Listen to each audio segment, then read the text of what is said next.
علیکم ورحمۃ اللہ وبرکاتہ۔ بسم اللہ الرحمن الرحیم۔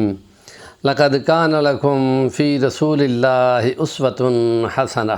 وقال اللہ تعالی وآت ذی القربى حقہ وقضى ربک الا تعبدوا الا ایاہ وبالوالدین احسانا اما یبلغن عندک الکبر احدہما او کلاہما فلا تقل لہما اف ولا تنہرہما وَقُلْ لَهُمَا قَوْلًا كَرِيمًا۔ قال النبی صلی اللہ علیہ وسلم لا يدخل الجنة قاطع۔ قال رسول اللہ صلی اللہ علیہ وسلم فی حدیث اخری خیرکم خیرکم لأہلہ وأنا خیرکم لأہلی۔ سیرت نبی صلی اللہ علیہ وسلم انسانیت کے لیے معیار ہے اور باقی مذاہب کے مقابلے میں اسلام میں رہبانیت نہیں ہے۔ باقی تمام مذاہب میں ترک دنیا روحانیت حاصل کرنے کے لیے جنگلوں میں جانا، ہر بار کو چھوڑ کر خدا کو ڈھونڈنے کی کوشش کرنا اسلام کی تعلیمات میں ہے۔ لا رہبانیت فی الاسلام۔ اور خاندان اور گھر اور معاشرے کے اندر رہ کے ان کی تکالیف کو سہنا زیادہ بڑا عزم والا کام ہے، اور ان میں حقوق و فرائض کا بہترین امتیاز ہے، اور اس کے ذریعے سے نبی پاک صلی اللہ علیہ وسلم نے جو معاشرت قائم کی اس میں تمام فیملی ممبران کو اپنے اپنے حق دیے گئے ہیں۔ اس میں سب سے اونچا درجہ والد کا ہے، اور اس کے لیے فرمایا اور باپ کی ناراضگی میں خدا کی ناراضگی ہے۔ ماں کے درجے کے بارے میں حدیثوں میں آتا ہے کہ صحابہ نے پوچھا من حق بحسن صحابتی قال اموں کا قال ثم من قال اموں کا قال ثم من قال اموں کا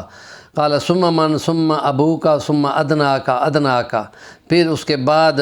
پہلا درجہ تیری ماں کا ہے، دوسرا درجہ بھی تیری ماں کا ہے، تیسرا درجہ بھی تیری ماں کا ہے، اس کے بعد تیرے باپ کا ہے، پھر اس کے بعد جو تیرے قریبی عزیز ہیں ان کے حق ہیں۔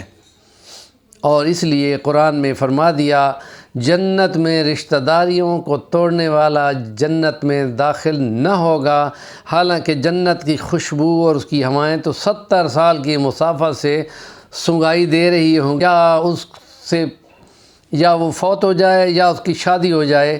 اور اس کا وہ ساتھ چھوڑ دے تو میرے ساتھ یوں جنت میں جائے گا۔ نبی پاک نے کلمے والی انگلی کے ساتھ بڑی انگلی کو ملا کر دکھایا کہ یوں میرے ساتھ جنت میں جائے گا۔ اور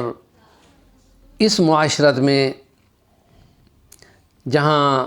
میں اپنے رشتہ داروں کے ساتھ حسن سلوک کی تعلیم ہے،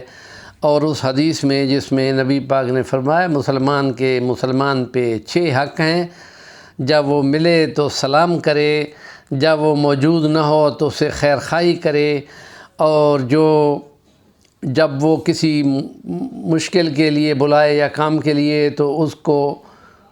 قبول کرے اور اس کی مدد کو جائے، اور اگر وہ کھانا بلائے تو اس کو حقیر نہ سمجھے اور اس کے کھانے میں شامل ہو۔ جب وہ چھینک مارے تو تم اس کو جواب دو یرحمک اللہ کے ساتھ، اور اگر وہ بیمار ہو تو تم عیادت کرنے جاؤ، اور اگر وہ فوت ہو جائے تو اس کو آخری منزل تک پہنچانے کے لیے ساتھ جاؤ۔ یہ مسلمان پہ حق ہیں، اور اس لیے وہ حق اور سچ کی بات ان کو ضرور کہو،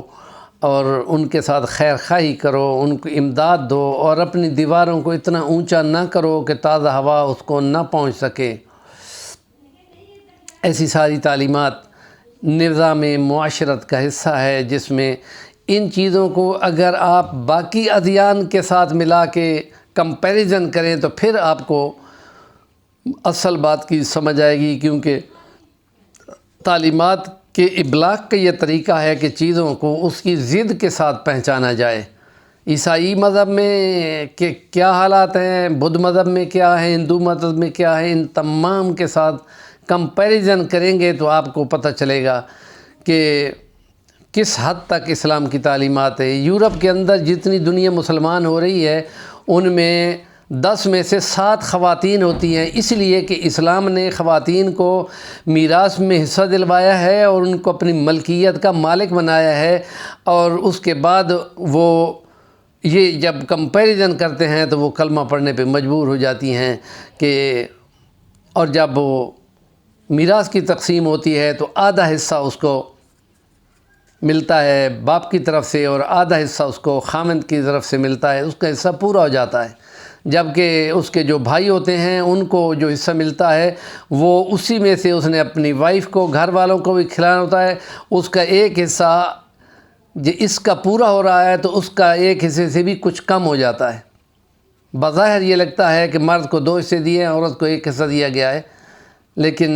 سمجھنے پہ اس چیز کو، مطالعہ کرنے سے اس چیز کا پتہ چلتا ہے۔ ہمارے چینل کا نام ہے صفی الوانی، ضرور سبسکرائب کریں اور کام کی بات کا کمنٹ ضرور دیا کریں۔